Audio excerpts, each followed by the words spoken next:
चंदन के कुरकुरे मोमोज का ठेला बहुत बढ़िया चल रहा था। शाम के 6 बजते ही उसके ठेले पर ग्राहकों की भीड़ लग जाती थी।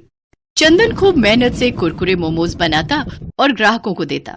चंदन की एक खासियत थी, वो कुरकुरे मोमोज बनाने के लिए जो भी सामान इस्तेमाल करता था वो बहुत ही बढ़िया क्वालिटी का होता। उसकी यही खासियत लोगों को बहुत पसंद आती थी। धीरे धीरे चंदन के कुरकुरे मोमोज इतने फेमस हो गए कि अब वो ऑफलाइन के साथ साथ ऑनलाइन डिलीवरी भी देने लगा। चंदन भैया, 1 प्लेट कुरकुरे मोमोज लगाना। अभी लगाता हूँ। आपकी कितनी प्लेट करनी है? भैया 3 प्लेट लगानी है। हाफ प्लेट में कितने मोमोज हैं? हाफ प्लेट में 4 और फुल प्लेट में 6 मोमोज हैं। एक काम करो, फुल 3 प्लेट लगा दो है। चंदन रोजाना ऐसे ही मेहनत से काम करता। अब उसने अच्छे पैसे कमाने शुरू कर दिए थे। चंदन रोजाना सुबह सुबह ही कुरकुरे बनाने का सामान लेने बाजार चला जाता था। ताजी ताजी हरी सब्जियां, पनीर, तेल, बाकी की सामग्री जो भी उसे चाहिए होती थी वो बहुत ही बढ़िया किस्म की खरीद लेता था। एक दिन एक लड़का चंदन की दुकान पर आया। वो बहुत परेशानी की हालत में था। भैया कोई काम दे दो, मैं बहुत बीमार हूँ। मुझे पैसे की बहुत जरूरत है। इस शहर में नया आया हूँ। बहुत लोगों से काम मांगा पर किसी ने भी काम नहीं दिया। तुम्हारे बारे में यहाँ के लोगों से सुना था। भैया मैं मेहनत से काम करूंगा। तुम्हारे यहाँ काम करके मुझे 2 वक्त की रोटी मिल जाएगी और मेरी बूढ़ी माँ भूखी भी नहीं रहेगी। फटे हाल कपड़ों में रोते हुए लड़के को देखकर चंदन को दया आ गई। चंदन को वैसे भी किसी लड़के की जरूरत थी जो काम में उसकी मदद कर सके। ठीक है, तुम मेरे पास काम कर सकते हो, लेकिन काम पूरी ईमानदारी से करना। तुम्हारी किसी भी गलती के कारण मेरे ठेले का नाम खराब नहीं होना चाहिए। नहीं नहीं भैया, आप चिंता मत करो, मैं पूरी मेहनत से काम करूंगा। चंदन रघु नाम के उस लड़के को अपने ठेले पर काम दे देता है। रघु के आ जाने से चंदन को बहुत सहारा मिल गया। चंदन जब बाजार जाता तो रघु को भी अपने साथ ही ले जाता। धीरे धीरे रघु चंदन के साथ रहकर सारा काम सीख गया। अरे वाह रघु, तू तो बहुत बढ़िया कुरकुरे मोमोज बनाने लगा है। मास्टर हो गया तू तो अब। चंदन भैया, सीखा तो आपसे ही है ना। उस दिन जरूरत पर आप मेरी मदद ना करते तो आज मैं और मेरी माँ दर दर की ठोकरें खा रहे होते। रघु, जो मेहनत करते हैं, ईमानदारी से काम करते हैं, उन्हें भगवान कभी भूखा नहीं रहने देते। तुम ईमानदारी के रास्ते पर चलोगे तो हमेशा सफलता ही मिलेगी। चल अब जल्दी जल्दी मोमोज की प्लेट लगा, ग्राहक खड़े। हम यूं ही बातों में लगे रहे तो ग्राहक वापस लौट जाएंगे। अरे भैया, ऐसा कैसे हो सकता है कि आपके ठेले से कोई ग्राहक बिना मोमोज खाए ही वापस लौट जाए? ये लीजिए भैया, आपकी 2 फुल प्लेट। नमस्ते चंदन भैया, कैसे हो? मैंने तुझे मना किया था ना, मेरे ठेले के आसपास भी मत भटकना। फिर तू यहाँ क्या करने आया? अच्छा, तो नया लड़का रख लिया। बहुत सही है।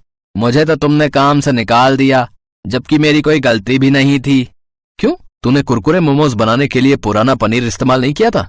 तेरे कारण मेरे कितने ग्राहक छूट गए। बेईमानी करने वालों की यहाँ कोई जगह नहीं है। मैंने तेरे साथ सही किया। अभी काम का टाइम है, अभी जा यहाँ से। अरे 1 प्लेट कुरकुरे मोमोज तो खिला दो, पैसे दे रहा हूँ, मुफ्त में नहीं खा रहा। रघु, इसे कुरकुरे मोमोज की प्लेट बनाकर दे, खाकर चला जाएगा। उस लड़के का नाम रमेश था।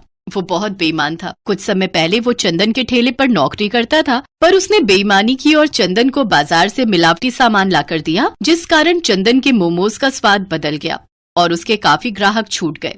चंदन ने एक बार फिर से अपनी मेहनत और लगन से कुरकुरे मोमोज बनाए। आज फिर उसका काम अच्छा चल रहा था, क्योंकि उसके पास रमेश जैसा बेईमान नौकर नहीं था। रमेश कुरकुरे मोमोज खाकर चला जाता है। अगले दिन चंदन काम पर थोड़ा देर से आया। इतनी देर में रघु ठेला तैयार कर चुका था। अरे घर में आज गांव से माँ बाबूजी आए हैं, बस इसी चक्कर में सारे काम लेट हो गए। तुमने सब कुछ तैयार कर लिया ना? हाँ भैया, मैंने मोमोज तैयार कर लिए हैं, बस आपका ही इंतजार कर रहा था। भैया, ये सुबह जो सामान लाया था उसके पैसे बच गए थे, ये रख लो। अच्छा, ला दे। चंदन भैया, 2 प्लेट कुरकुरे मोमोज लगा दो। अभी लगाता हूँ भैया। तभी ग्राहक मोमोज खाते ही गुस्से में चंदन पर भड़कने लगा।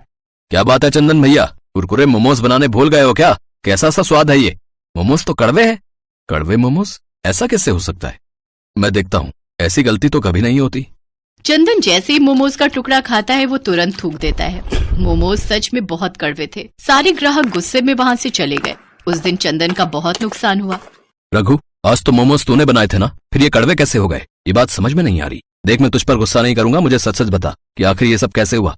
चंदन भैया, मेरा यकीन करो, मैंने वैसे ही मोमोज बनाए जैसे आपने मुझे सिखाए थे। मैं तो सब कुछ ठीक से ही तैयार कर रहा था, पर 1 मिनट चंदन भैया, जब मैं मोमोज बना रहा था तभी वो रमेश आया था उसके हाथ में करेले का जूस था। मेरे से पूछ रहा था कि अभी मोमोज बनने में कितना समय है। मैंने कहा कि अभी थोड़ा टाइम लगेगा, तो मुझसे गिलास मांगने लगा। बोला कि जूस थैली में लाया हूँ, गिलास में डालकर करेले का जूस पी लूंगा। कहीं ये गड़बड़ उसी ने तो नहीं की, क्योंकि उसने मेरे सामने जूस पिया नहीं था, और सच कहूं तो मेरा ध्यान भी नहीं गया था।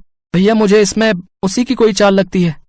मुझे सब कहानी समझ आ गई है। वो बदमाश अपना बदला ले रहा है, पर मैं ऐसा होने नहीं दूंगा। उसकी तो अच्छे से खबर लूंगा। मैं अभी पुलिस स्टेशन जाता हूँ। रमेश पुलिस के सामने अपने आप सच उगल देगा।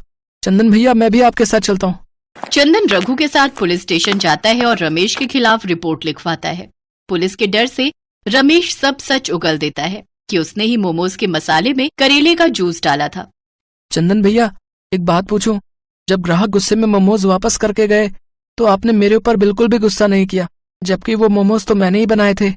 रघु, ईमानदारी और बेईमानी दोनों इंसान के चेहरे पर नजर आ जाती है। मैं तुम्हें पिछले 2 महीने से जानता हूँ। जब तुमने सुबह मुझे बाकी के बचे हुए पैसे लौटाए तो वो उतने ही थे लगभग जितने मेरे खुद के लगा करते थे। तुम्हारी ईमानदारी तो उसी समय साबित हो गई थी, इसलिए मैं पहचान गया कि बात कुछ और है। खैर चिंता मत करो, अब रमेश को सजा मिल गई है। अब 2-3 महीने जेल में रहेगा तो आराम से सुधर जाएगा। रघु चंदन के साथ वापस लौटता है।